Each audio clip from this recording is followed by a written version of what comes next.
다 같이 한 마음으로 요나서 3장 1절 말씀 같이 합독해 보도록 하겠습니다. 여호와의 말씀이 두 번째로 요나에게 임하니라 이르시되. 아멘. 우리가 밤새 비가 내리거나 아니면 거친 폭풍우가 치고 나면 그 다음날 언제 그런 일이 있었냐는 듯이 여러분 이 해가 떠오르고 아무렇지도 않게 여러분 구름이 둥실둥실 떠가는 모습을 보게 되면은 참 어떤 면에서 여러분 어제 이렇게 시끄럽게 하늘이 마치 찢어진 것처럼 이렇게 폭우가 쏟아졌었는데 이렇게 천둥 번개 쳤었는데 아무렇지 않은 것이 고요한 모습을 여러분들은 좀 느낄 때가 있을 겁니다. 오늘 본문 말씀은 그렇습니다. 마치 그 전에 아무 일도 없다는 듯이 3장 1절 말씀에 보면 여호와의 말씀이 두 번째로 요나에게 임하니라 이르시되, 마치 첫 번째 말씀이 임하였고 그 말씀 잘 수행되었고 그리고 두 번째 말씀이 다시 요나에게 임하였던 것처럼 여러분 오늘 3장 1절 말씀 너무 평온합니다. 그리고 너무 아무렇지도 않게 3장 1절 말씀이 시작이 됩니다. 그럼 우리는 알고 있습니다. 3장 1절 말씀 전에 2장에 어떤 사건이 있었습니까? 1장에 어떤 사건이 있었습니까? 여러분 거친 풍랑이었었죠. 요나가 불순종합니다. 알면서도 주님 앞에 대적을 합니다. 하나님께서는 요나에게 이렇게 명령하셨어요. 요나야, 니느웨로 가서 심판이 있음을 전파하여라. 그런데 요나는 가기가 싫은 겁니다. 그래서 니느웨로 가는 배를 타는 것이 아니라 다시스로 가는 배를 타버리고 갑니다. 큰 풍랑이 칩니다. 하나님께서는 요나를 그 풍랑 가운데 던지십니다. 하나님이 요나를 던지시고 그를 버리기 위해서 던지신 것이 아니라 회개하게 하기 위하여서 하나님이 요나를 던지셨습니다. 그래서 큰 물고기를 준비하셨죠. 그리고 그 물고기가 요나를 삼켜버립니다. 그 요나는 그 물고기 뱃속에 들어가서 3일간 뜨겁게 하나님께 회개를 하기 시작합니다. 그리고 오늘 본문 말씀의 시작이 되는 것입니다. 그래서 요나서 2장 말씀의 1절 말씀을 보면 이렇게 되어 있습니다. 요나가 물고기 뱃속에서 그의 하나님 여호와께 기도하여라고 그랬습니다. 물고기 뱃속에서 기도하기 시작합니다. 회개하기 시작합니다. 주님 잘못했습니다. 다시는 하지 않겠습니다. 불순종하지 않겠습니다. 하나님 앞에 도망치지 않겠습니다. 그리고 하나님의 말씀에 순종하겠습니다 라고 결단을 합니다. 다시 사명의 길을 가겠습니다. 결단을 합니다. 이렇게 회개하고 결단했을 때 하나님 다 때가 되자 회개가 되었음을 우리 하나님께서는 다 아시고 2장 10절 말씀입니다. 같이 읽도록 하겠습니다. 같이 읽겠습니다. 여호와께서 그 물고기에게 말씀하시매 요나를 육지에 토하니라. 그리고 요나서 3장 1절 말씀이 시작이 되는 겁니다. 여호와의 말씀이 두 번째로 요나에게 임하니라 이르시되. 회개하면 하나님께서는 우리의 과거를 묻지도 않습니다. 우리가 이렇게 큰 잘못했다고 큰 풍랑을 치듯이 하나님께서 무섭게 요나를 다루셨죠. 요나를 던져버리시지 않았습니까? 그런데도 하나님께서는요, 회개하고 나면은 언제 그랬냐는 듯이 하나님은 다시 아무렇지도 않은 듯이 우리를 대하고 있음을 꼭 기억하시길 바라겠습니다. 우리 지금 우리의 과거를 연연하지 않습니다. 우리 과거를 묻지도 않습니다. 회개하고 나면 우리 주께서 마치 그 죄가 언제 그런 죄가 지었었는지 기억도 못 하시는 것처럼 정말 아무렇지도 않게 우리를 대하고 있다라는 것입니다. 맞습니다. 회개하면 하나님은 여러분 어떤 조언 같은 죄를 할지라도 진홍 같은 죄를 할지라도 하나님은 다 여러분 잊어버리십니다. 다 버리신다는 것입니다. 그래서 이사야서 말씀에 보면 이렇게 되어 있습니다. 이사야서 1장 18절 말씀부터 19절 말씀께서 여호와께서 말씀하시되 오라 우리가 서로 변론해보자. 너희 죄가 주홍 같을지라도 눈과 같이 이어질 것이요. 믿으십니까?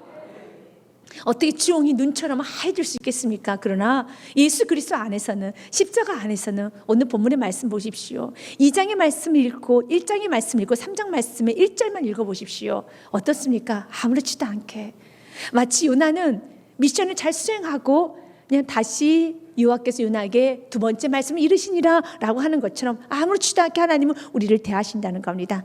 여전히 나는 죄가 있고 여전히 나는 죄에 대한 기억이 있지만 하나님은 나에 대한 죄의 기억은 없습니다. 나는 죄에 대한 기억이 있어요. 그러나 하나님은 내 죄에 대한 기억이 없으시고 다 씻어주신다는 겁니다. 이것이 십자가의 사건이라는 것입니다. 오늘 하나님께서는 요나에게 두 번째로 말씀하십니다. 요나야 2절 말씀에 보면 일어나서 저 큰 성읍 니느웨로 가서 내가 내게 명한 바를 그들에게 선포하라 하신지라 말합니다. 다시 그에게 사명을 줍니다. 첫 번째 그에게 줬을 때는 그는 불순종해서 다시스로 도망가 버립니다. 근데 하나님께서는 한 번 기회를 놓쳤다 해서 영원히 그에게 기회를 주시지 않는 것이 아니라 우리 하나님은 항상 세컨 찬스가 있습니다. 그게 우리 좋으신 하나님이십니다. 여러분이 때로는 믿음으로 넘기지 못했던 어떤 분량이 있을 것입니다. 분명히 넘었어야 되는 건데, 이건 감당했어야 되는 것인데 감당하지 못했던 것이 있었겠죠. 그 감당하지 못한 것 주님께서는요 다시 주십니다. 이제 너 감당할 수 있단다.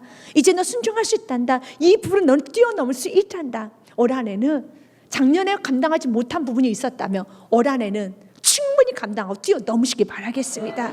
올해는 어떤 것도 환경에 제한받지 마시고, 여러분 마음이 좀 상하다 해서 여러분 제한받지 마시고, 여러분 마음을 뛰어넘어서, 생각을 뛰어넘어서 순종으로 가셔서 모든 상을 정복하시기 바라겠습니다. 요나의 마음에는 니느웨, 아수르죠. 아수르의 수도가 니느웨이기 때문에 아수르란 나라에 대해서 원수 같은 마음이 있었어요. 미운 마음이 있었습니다. 요나도 사람이기 때문에 감정이 있었어요. 미웠습니다. 그래서 그들이 돌아 회개하면서 자기와 동일한 같은 하나님의 자녀가 되는 것을 너무 싫어했었습니다. 난 싫습니다, 하나님. 이들과 같이 천국에서 같이 지내는 거 저는 싫습니다. 요나의 마음은 뒤틀어져 있었어요. 싫다라는 겁니다. 그런데 이제 요나에게 하나님은 그에게 사랑의 마음을 주시고 긍휼의 마음을 주시고 하나님 다시 사명을 주십니다. 우리에게도 하나님을 사랑하지만 마치 요나는 하나님을 사랑했어요. 그러나 니느웨 백성은 싫은 거예요. 하나님을 사랑했지만 아수르는 싫은 겁니다. 우리도 그렇죠. 하나님을 사랑하지만 나는 이 부분은 나는 용납하기 힘듭니다. 하나님 사랑하고 예배도 좋습니다. 저 주님을 위해서 충성하고도 싶습니다. 나 생명도 내놓을 수 있습니다. 그러나 하나님, 내가 저 영혼을 섬기는 건, 내가 저 영혼과 같이 내가 지내는 건 너무 싫습니다.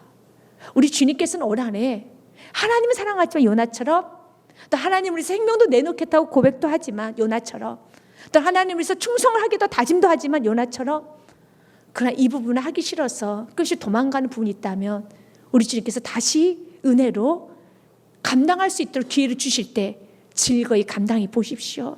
여러분 생각을 버리시고, 여러분의 고집을 버리시고, 여러분 안에 있는 높아진 마음을 다 버리시고 한번 아버지의 마음이 우리의 마음이 되어서 순종으로 한번 가봅시다. 이건 치료돼야 될 마음이에요. 요나가 그런 마음 가지고 살면 안 되는 겁니다. 치료돼야 될 마음입니다. 요나의 마음을 하나님은 하나씩 하나씩 치료해 주시죠. 그러면서 그에게 다시 사명을 주시는 겁니다. 요나야, 저 큰 성읍 니느웨로 가서 내가 내게 명한 바를 그들에게 선포하라 라고 말합니다. 여기서 저 큰 성읍이라는 것은 그 당시에 에루살렘보다, 남유다의 에루살렘보다는 북이스라엘 사마리아가 좀 더 컸었고, 사마리아하고 이 니느웨하고 비교해 보면 비교가 안 될 정도로 훨씬 더 니느웨는 큰 성읍인 것입니다. 4장 11절 말씀에 구체적으로 이렇게 나와 있습니다.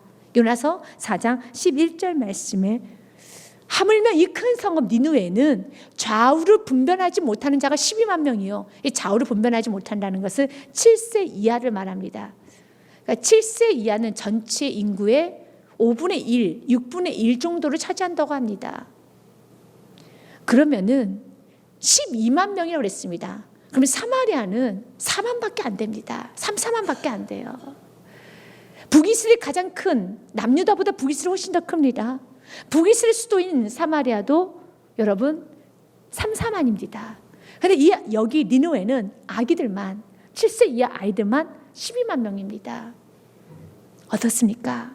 더 많은 영혼들이 있다라는 거예요. 좌우를 분별하지 못한 자가 12만 명이요. 가축도 많이 있나니 내가 어찌 아끼지 아니하겠느냐 하시니라. 아멘. 아끼십니다. 하나님은 영혼들을 아끼십니다. 하나님 그래서 저와 여러분 구원하신 것입니다. 하늘 보좌에서 계시다가 우리를 아끼셨어. 우리를 사랑하셨어. 하늘 보좌를 버리시고 이 땅에 내려오신 것입니다.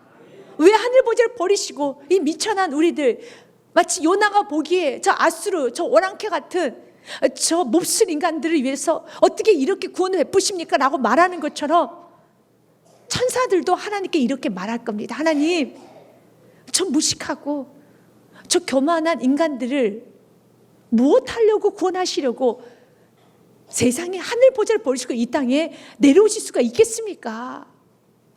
천사들은 우리가 구원받는 거 싫어해요. 그건 성경에 기록되어 있지 않습니다. 저는 개인적으로 그런 생각을 해봅니다. 천사는 싫어할 것 같아요.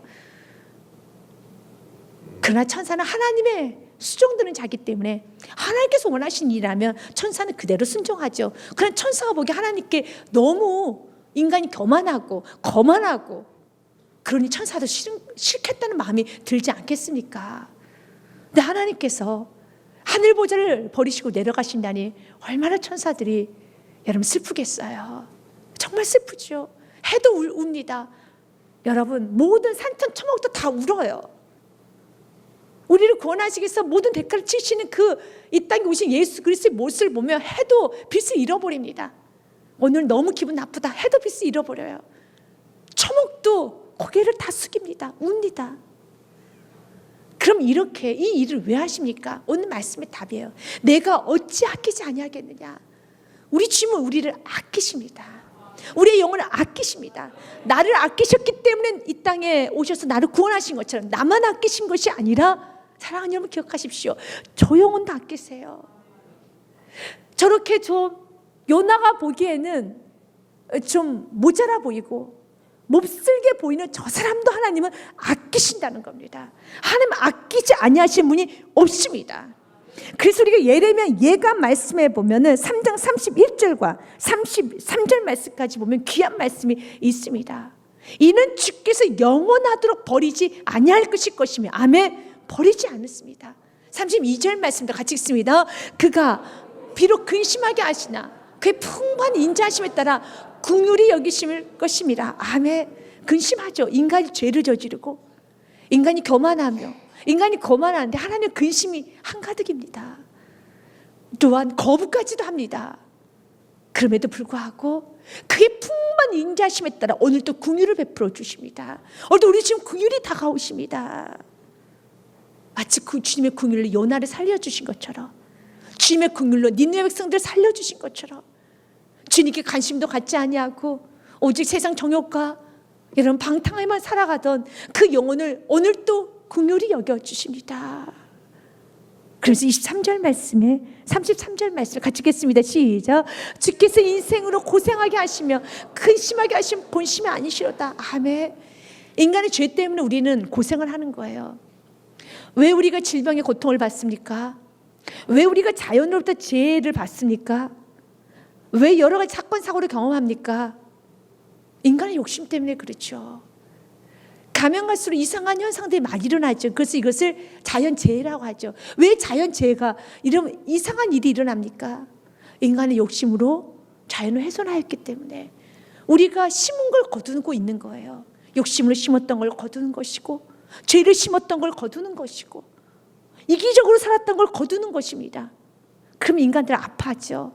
그러나 하나님의 뜻은 주께서 인생으로 고생하게 하시며 근심하게 하시면 본심이 아니시다. 결국은 이런 과정을 통해서 우리 주님은 우리가 회개하고 돌아오기를 원하고 있습니다. 회개하고 욕심의 자리를 떠나고 이기심의 자리를 떠나고 교만의 자리를 떠나고 세상 정욕과 허랑방탕의 자리를 떠나서 겸손의 자리로 여러분 사랑의 자리로 예배의 자리로 기도의 자리로 충성의 자리로 섬김의 자리로 돌아가기를 원하고 있습니다.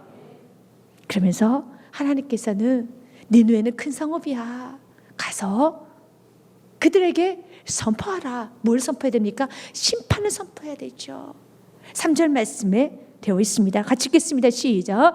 요나가 여호와의 말씀대로 일어나서 니느웨로 가니라. 니느웨는 사흘 동안 걸을 만큼 하나님 앞에서 큰 성읍이라. 아멘. 순종은 말씀대로 움직이는 게 순종입니다.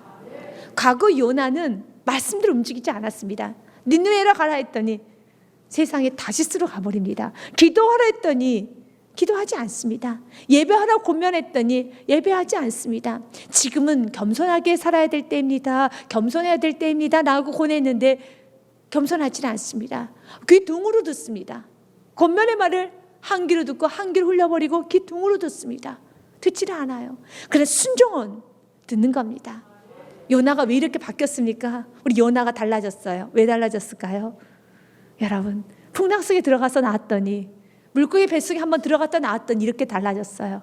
그래서 고난이라는 걸 주시는데 올 한 해는 좋아요. 여러분이 풍랑 속에 들어가고 나와야지만 이렇게 달라지는 것이 아니라 물고기 뱃속에 한번 들어갔다 나와야지만 달라지는 것이 아니라 오늘 이렇게 말씀을 통해서 날마다 달라지고 날마다 거듭나고 날마다 성화되어가는 축복이 있으길 바라겠습니다. 욥기서 5장 17절 말씀에 주님은 이렇게 말을 합니다. 같이 읽겠습니다. 시작. 볼지어다 하나님께 징계받는 자에게는 복이 있나니 그런즉 너는 전능자의 징계를 업신여기지 말지니라. 아멘. 징계를 받는 건 복이 있습니다. 때로는 우리 주님께서는 좀 징계를 하십니다.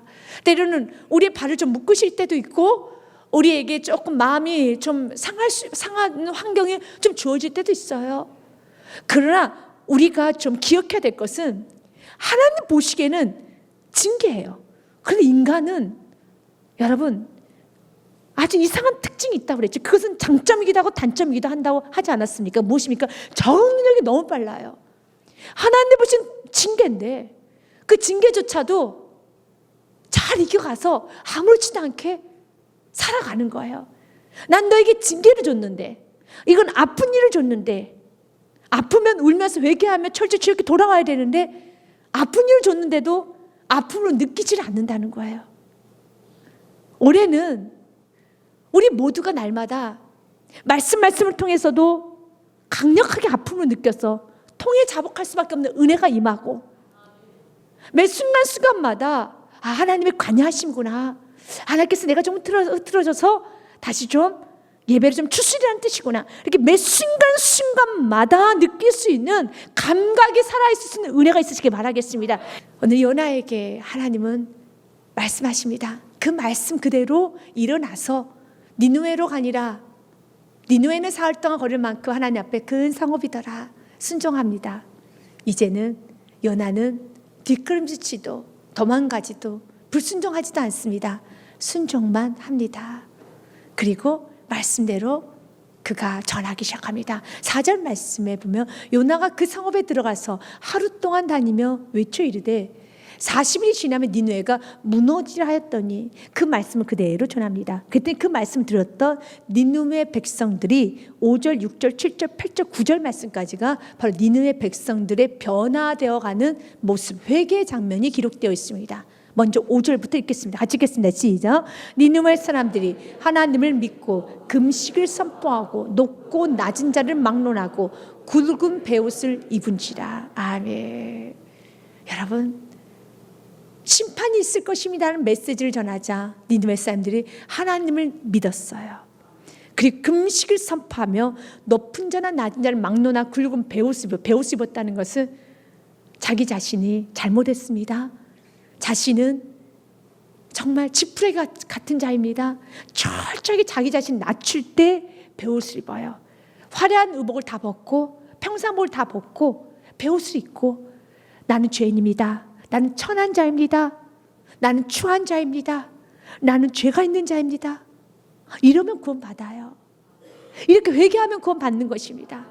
6절 말씀에 보면 어느까지 회개를 하느냐면 그 일이 니느웨 왕에게 들림에 왕이 보좌에서 일어나 왕복을 벗어요. 이래서 구원받은 거예요. 사랑하는 여러분, 내가 왕복만 벗을 수 있으면 구원받습니다. 그래서 왕복은 내가 왕이란 타이틀을, 왕이란 명예, 또한 왕이란 안락, 이 모든 것이죠. 그러나 그 왕복을 벗어요. 내가 누릴 수 있는 여러분 명함, 또한 직함, 물질, 안락, 지금까지 내가 누렸던 것이 잘못됐다라면, 회개해야 된다라면 그 모든 걸 벗어요. 그리고 무엇을 입습니까? 베옷을 입어요. 나는 죄인입니다. 나는 추한 자입니다. 나는 천한 자입니다. 왕복을 입고 무릎을 꿇는 것이 아니라 왕복부터 벗습니다.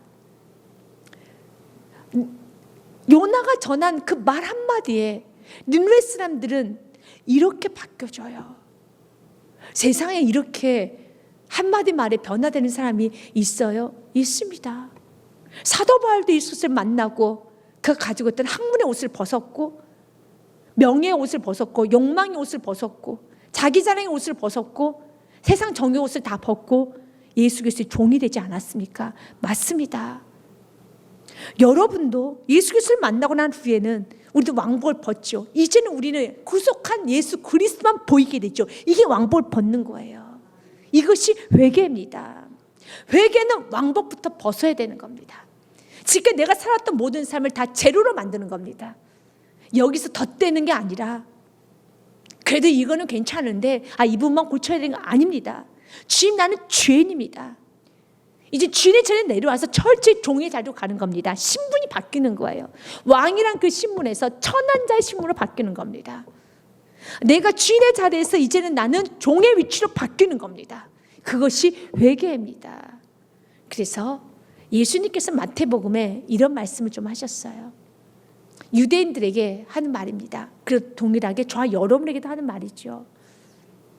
마태복음 12장 41절 말씀은 예수께서 하신 말씀입니다. 심판 때, 마지막 때에는 니느웨 사람들이 일어나서 바로 예수 영접하지 않는 사람들을 정죄할 것이다.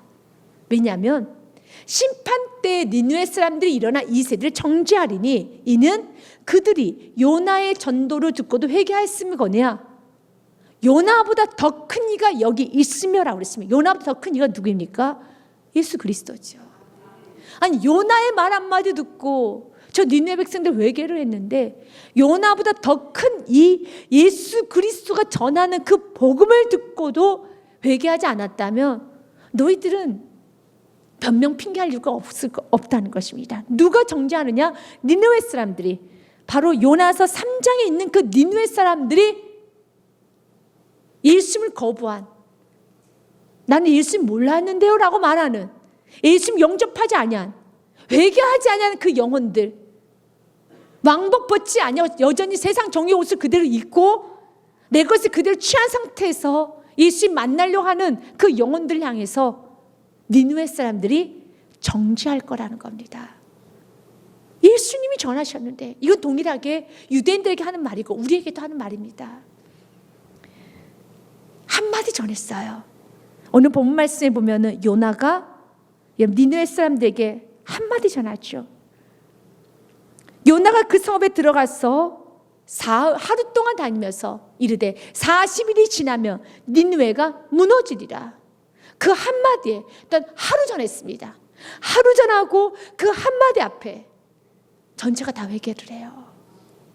전체가 회개를 합니다. 이것이 말씀의 강력함입니다. 우리가 많은 말씀 듣죠.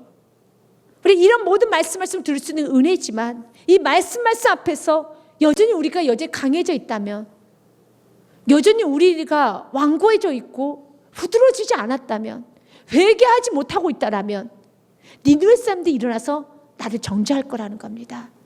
어떻게?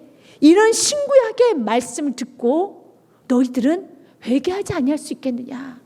어찌 삶이 변화되지 아니할 수 있겠느냐? 수많은 하나님의 살아계심에 대한 말씀을 들었으며 예수님이 이 땅에서 어떻게 사셨음을 알며 또 예수님께서 어떻게 우리 보고 살라라고 말씀하셨고 또 그렇게 살지 않았었을 때 저주받았던 많은 사건에 대해서도 너희들이 알면서도 예수만이 길이라는 것을 분명히 알면서도 예수만이 길 삼고 살지 못하고 살아가고 있다라면 니느웨 사람들이 우리를 정죄할 것이라는 겁니다. 오늘 그들은 회개를 하게 되죠.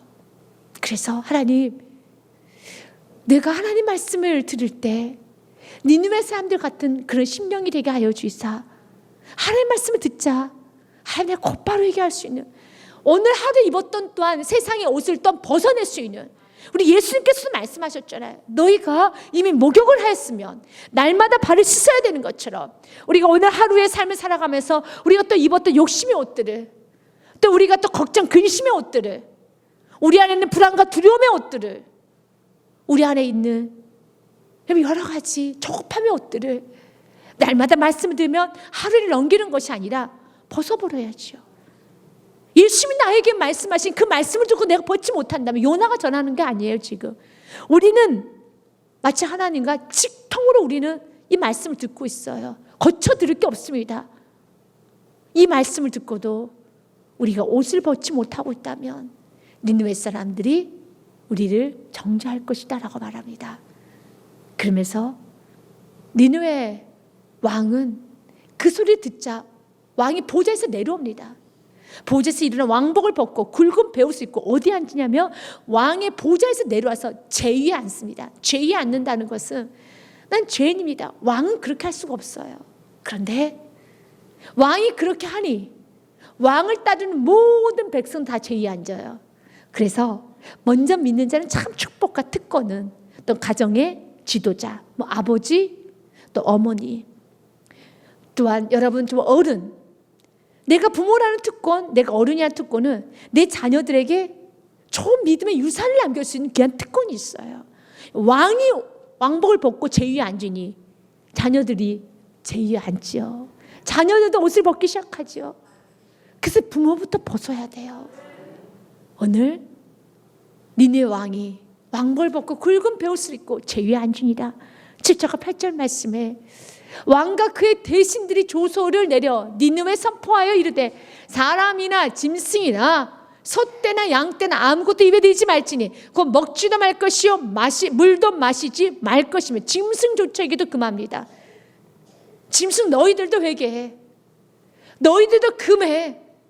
그러면서 8절 말씀에 같이 읽겠습니다. 시작.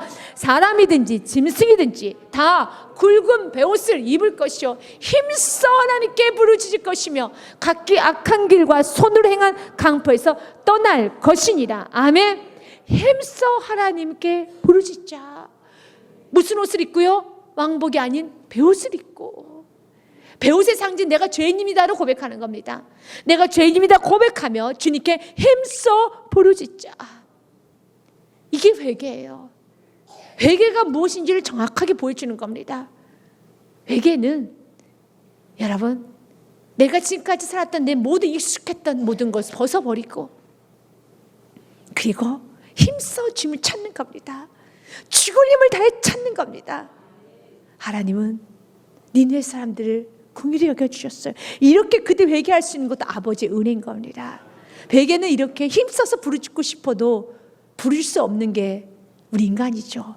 그러나 하나님께서는 니느웨 백성들에게 은혜를 부어주셨고 그 은혜 통로로 하나님이 요나를 삼아 주신 것입니다. 우리 아버지의 뜻을 잘 아는 귀한 말씀이 있습니다.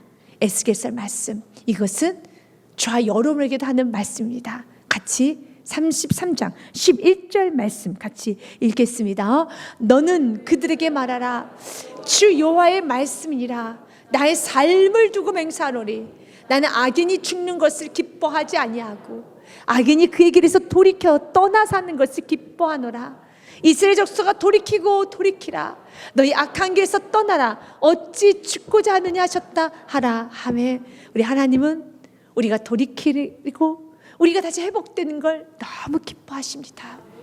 다시 말해서 주님께서 우리가 돌이키를 기뻐한다는 말은 다른 말로 하면 하나님 우리를 용서해 주시기를 원하시고 바라시고 기다리고 계시고 하나님 가장 원하는 건 우리에게 용서해 주시는 거예요. 지금도 용서하시기 위해서 당신의 그 보혈의 피를 여러분 쏟아붓기 위해서 어마어마하게 준비를 해놓으셨어요. 누구든지 주님 내가 잘못했습니다. 베옷을 입고 입술로 내가 죄인입니다 고백할 때 주님께서는 하늘의 보좌의 문을 열어주사 보혈의 피를 쏟아부어 주세요. 심령에 쏟아부어 주시고 가정에 쏟아부어 주시는 겁니다. 우리 가정이 지금까지 잘못 살았습니다. 내가 자녀를 잘못 키웠습니다. 지금 왕이에요. 왕인데 지금 내가 살았던 모든 왕의 자리를 내려놨던 것처럼 내가 지금까지 사업을 잘못했습니다. 내가 자녀를 잘못 키웠습니다. 내가 인생을 잘못 살았습니다 라고 고백하면서 주 앞에 두 손 들고 나올 때 주님께서는 보혈의 피를 쏟아부어 주세요. 그리고 마치 한 번도 죄를 짓지 않은 사람인 것처럼 주님께서는 그 다음에 우리에게 요나에게 사명을 주신 것처럼 다시 사명의 길을 가도록 주께서 은혜를 부어주시는 겁니다. 중요한 것은 오늘 니네 왕처럼 내가 잘못 살았으면 잘못 살았다고 여러분 멋있게 인정하는 거예요. 돌이키는 겁니다. 힘써 부르짖는 것입니다. 베드로서 말씀에 보면 우리 하나님의 사랑에 대한 메시지가 에스겔서 동일한 말씀이죠. 동일한 비슷한 말씀입니다. 우리 지금 이렇게 말합니다. 사랑하는 자들아 죽기는 하루가 천년 같고 천년이 하루 같다는 이 한 가지를 잊지 말라. 주의 약속은 어떤 이들이 더디다고 생각하는 것 같이 더딘 것이 아니라 오직 주님께서는 너희를 대하여 오래 참으사 아무도 멸망하지 아니하고 다 모두 다 회개하게 이르기를 원하시느니라. 믿으십니까? 아멘. 하나님은 요나가 생각하기에는 니느웨 저 사람은 구원받는 게 요나 입장에서 보면 싫다 느껴지겠지만 하나님 입장에서 보면은 하나님 모두 다 구원받는 게 아버지의 뜻입니다. 여러분도 여러분은 사랑하지만 객관적으로 보면은 너무 지나치게 범죄를 하고 있는 사랑하는 사람도 있지 않겠습니까? 여러분들이 내 배 아파서 나와서 좋지만, 나야 사랑하지만, 내가 좀 객관적으로 보면, 야, 너무 좀 지나치다. 나는 어떻게 버텨가겠지만, 좀 지나치다는 사랑하는 사람들이 있을 겁니다. 요나는 니느웨 사람이 싫은 거예요. 지나쳤어요. 그들의 악이 지나쳤고, 그들의 교만이 지나쳤고, 그들의 폭행과 폭언이 지나쳤어요. 그래 하나님은 그 지나친 아수르 사람들도 하나님 다 회개하고 돌아가기를 원하고 있습니다. 하나님은 용서하지 못할 사람이 없어요. 어떤 사람이 보기에 나를 볼 때 저 사람은 좀 구원받기에는 너무 좀 못 살았어. 너무 좀 혼이 좀 많이 나야 돼. 이렇게 쉽게 회개하고 쉽게 회복되면 안 돼. 라고 생각되는 사람들이 있을 겁니다. 그러나 하나님은 우리가 쉽게 회개하고 쉽게 빠르게 회복되는 게 아버지의 뜻이에요. 마치 니느웨 사람들처럼. 내가 생각하기에는 저 사람은 좀 한 달이고 1년이고 한 기본 3년은 좀 혼 좀 나야 돼. 요나의 생각처럼. 그렇지만 하나님의 생각은 3년이 아닙니다. 오늘 듣고 회개하고 회복되기 원하고 행복하게 살기 원하고 오늘 살아나기를 원하고 있습니다. 이것이 아버지의 뜻입니다. 하나님 오늘 이 은혜는 동일하게 우리들에게도 부어져요. 내가 내 자신을 생각할 때 나는 좀 혼 좀 나야 돼 라고 하지만 하나님의 뜻은 여러분 혼나는 게 아버지의 뜻이 아닙니다.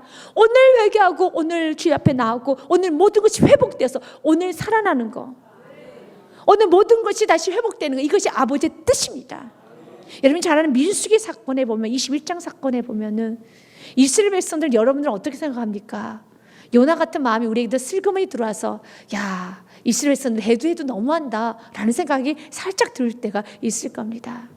그러나 하나님은 이스라엘 백성들에게 긍휼을 여러분 끊지 않고 계속 베풀어 주십니다.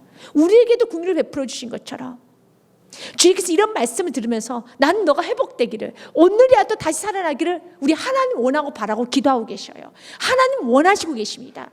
하나님께서 원하시는 건 우리가 오늘도 회복되는 것입니다. 모든 게 다 정상으로 돌아오는 것입니다. 그래서 하나님께서는 이렇게 말합니다. 그날도 불평하고 불만하면서 우회하라는 그 에돔 족속으로 인해서 우회하라는 그 말 때문에 마음이 상해버립니다. 백성이 호르산에서 출발해 홍해길을 따라 에돔 땅을 우회하려 하였다가 길로 말미암아 백성이 마음이 상하니라. 그래서 백성이 하나님과 모세를 향하여 원망합니다. 어찌하여 우리를 애굽에서 인도하여 내어 이 광야에서 죽게 하는가? 이곳에는 먹을 것도 없고 물도 없도다. 우리 마음이 이 하찮은 음식을 싫어하노라 하며 이 하찮은 음식은 무엇이냐면 만나를 말합니다. 광야에서 하늘에서 만나가 떨어졌잖아요. 그 만나를 보면서 지겹다라는 거야. 하찮은 음식.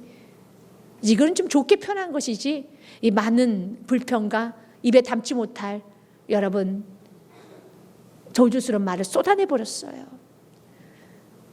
이스라엘 백성은 이렇게 살면 안 되는데요. 그럼에도 불구하고 하나님은 그들을 긍휼히 여겨주십니다.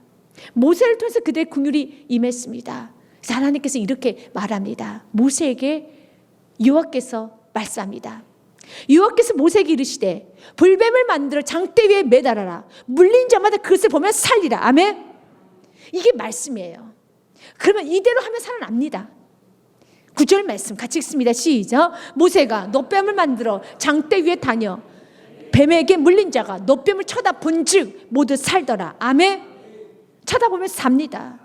주님께서는 노뱀만 쳐다보면 살리라 말씀하셨고 쳐다보면 삽니다.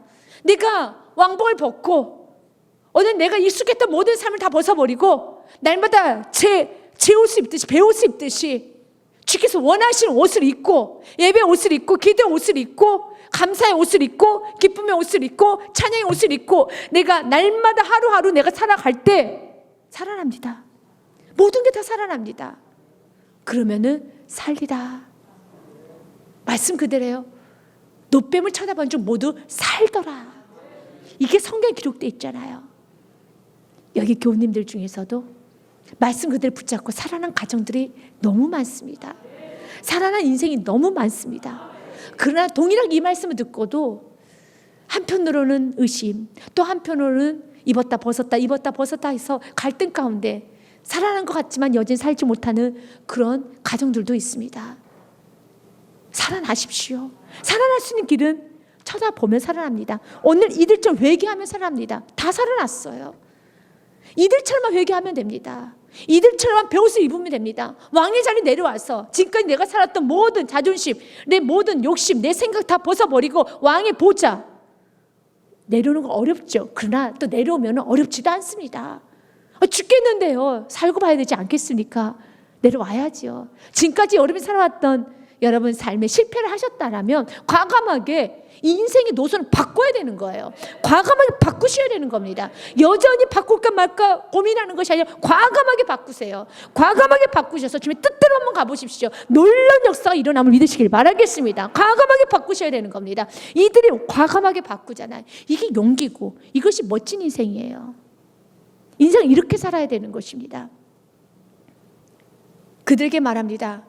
사람이든지 짐승이든지 모두 다 굵은 베옷을 입을 것이요 힘써 하나님께 부르짖을 것이며 각기 악한 길과 손으로 행한 강포에서 떠날 것이라. 지금까지 악하게 살았다면 손으로 범죄한 것, 입으로 범죄한 것 모든 것을 떠나라는 겁니다. 이게 회개입니다. 회개는 죄의 자리를 떠나는 거예요. 내가 익숙했던 생활 패턴을 떠나는 겁니다. 내가 불평을 했다면, 내가 불만했다면, 욕심 부리고 살았다면, 내가 먼저 그날에 그렇고 하지 않았다면 이 모든 걸 다 버리고 말씀대로 사는 겁니다. 강포에서 떠나는 것입니다. 악에서 떠나는 것이 회개입니다. 그러면 살아납니다. 9절 말씀에 그런데 마지막 이 말씀이 하나님 마음을 너무 감동시킨 말씀입니다. 우리도 이런 고백을 해야 됩니다. 같이 하겠습니다. 시작. 하나님이 뜻을 돌이키시고 그 진노를 그치사 우리가 멸망하지 않게 하시리라. 그렇지 않을 줄 누가 알겠느냐인지라.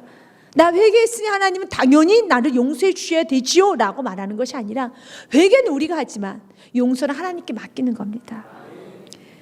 그러니까 하나님께 나 회개했으니 이렇게 베옷도 입었죠. 내가 왕의 자리에 내려왔죠. 그럼 하나님은 당연히 그에 대한 마땅한 대우를 해 주셔야 됩니다 라고 하나님을 엇박하는 성도가 아니라 하나님의 뜻이라면 저는 힘써 부르짖겠습니다.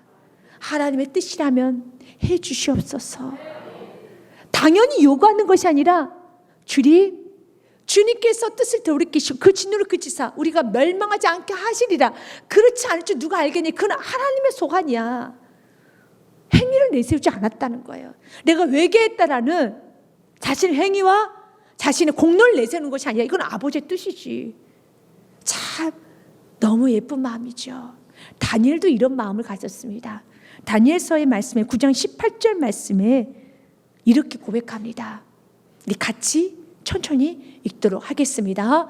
나의 하나님이여 귀를 기울여 들으시며 눈을 떠서 우리의 황폐한 상황과 주의 이름으로 일컫는 성을 보옵소서. 우리가 주 앞에 간구하는 것은 우리의 공의를 의지하는 것이 아니요 주의 큰 공의를 의지하여 합니다. 아멘. 주님 보십시오라고 하면서 주님 이렇게 우리가 기도했으니까 주님 이렇게 해주십시오가 아니에요. 다니엘이 뭐라고 기도합니까? 주님 우리가 기도했던 시간을 의지해서 나가는 것이 아니라 그래도 저 믿음으로 살았잖아요. 저 그래도 저 사자굴에서도 예수님 부인하지 않았습니다. 아시지 않습니까? 그런 말 하지 않아요. 주의 큰 공의를 의지합니다. 하나님은 이런 다니엘을 축복하십니다. 니느웨 백성들의 마음이 어떻습니까? 우리는 힘써 부르짖을 것이다. 그러나 용서를 하시고 하시지 않는 것은 아버지의 뜻이야. 이걸 가지고 우리가 논할 부분은 아니란다. 멋지죠? 우리 교우님들이 이런 하나님 앞에 겸손함을 가져야 되는 겁니다. 내가 했다는 자신의 공의를 행위를 내세우는 어리석은 인생이 아니라 큰 긍휼을 의지하고 내세울 수 있는 주님은 긍휼의 하나님이십니다. 오늘도 나에게 긍휼을 베풀어 주시옵소서. 긍휼을 내세울 수 있는, 긍휼을 붙들 수 있는, 긍휼의 말씀을 사모할 수 있는 은혜가 있으시기 바랍니다.